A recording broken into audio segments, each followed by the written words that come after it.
Hi Cancer, it's Raina. I just wanted to introduce you to a new feature that I have, and it is called Astroweather with Raina. And this is going to be periodic throughout the month. I think I'm going to do it twice a month.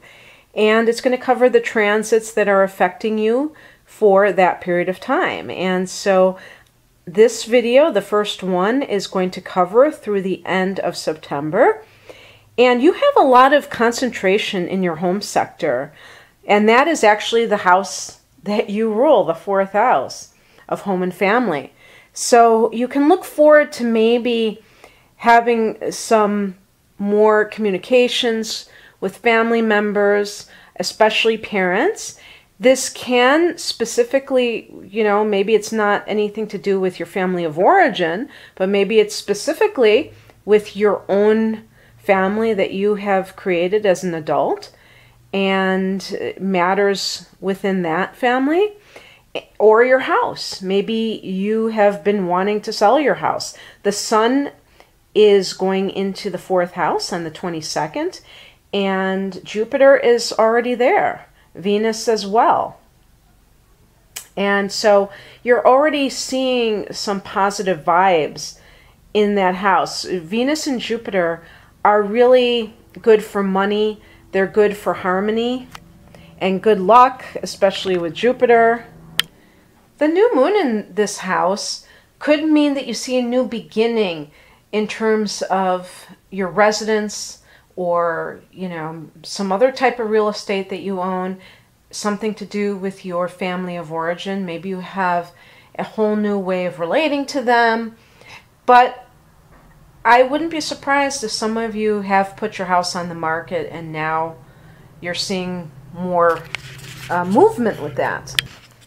Mercury went retrograde in your third house, which, by the way, besides communication, one of the things that Mercury, that the third house represents is your siblings. So, with that fourth house energy, you may have in fact been talking to members of your family, and maybe you had some kind of a falling out, and now you'll get things back on track. Or it doesn't have to be that you had a fight, but maybe you had some kind of misunderstanding, or you've kind of had like missed connections.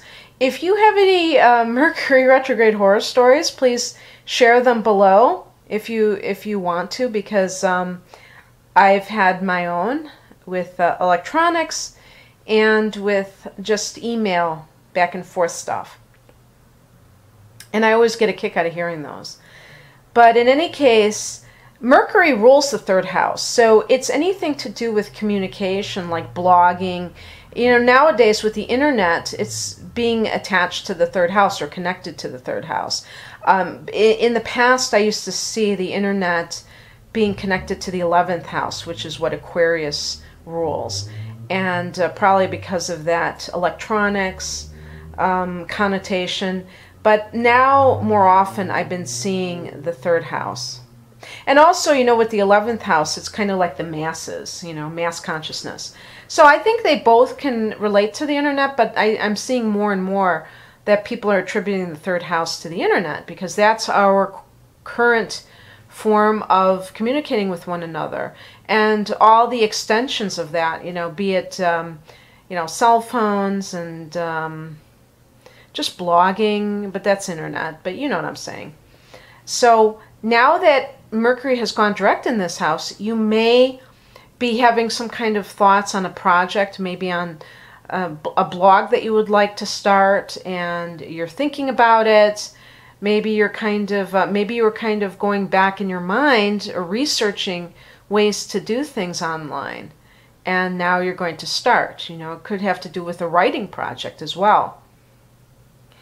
Now Mars, which is currently in your sixth house of health, may have been kind of turbocharging you to, get very active, especially like physical, when it comes to taking care of yourself.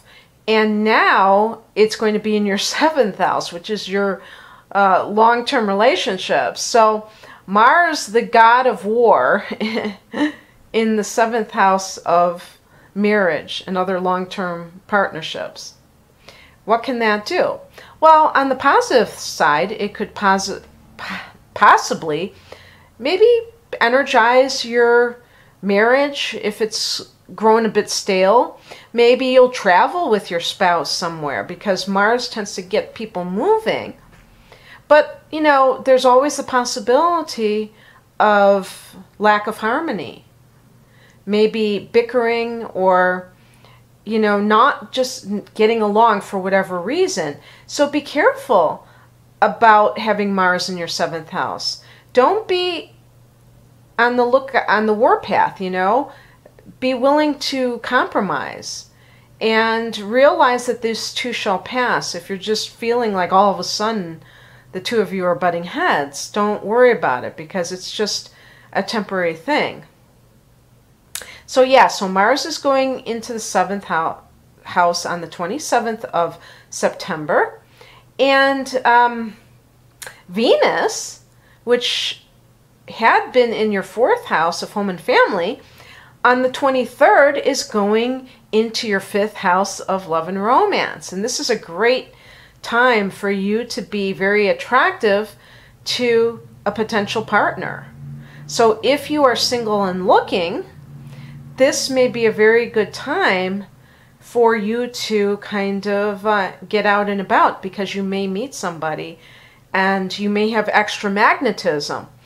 And this is kind of preceding the sun going into Scorpio and other energies like Mercury, and that will be a time when you will see a lot of more triggers to that. Oh, and we're going to have a new moon in Scorpio, but that's not coming until the end of October.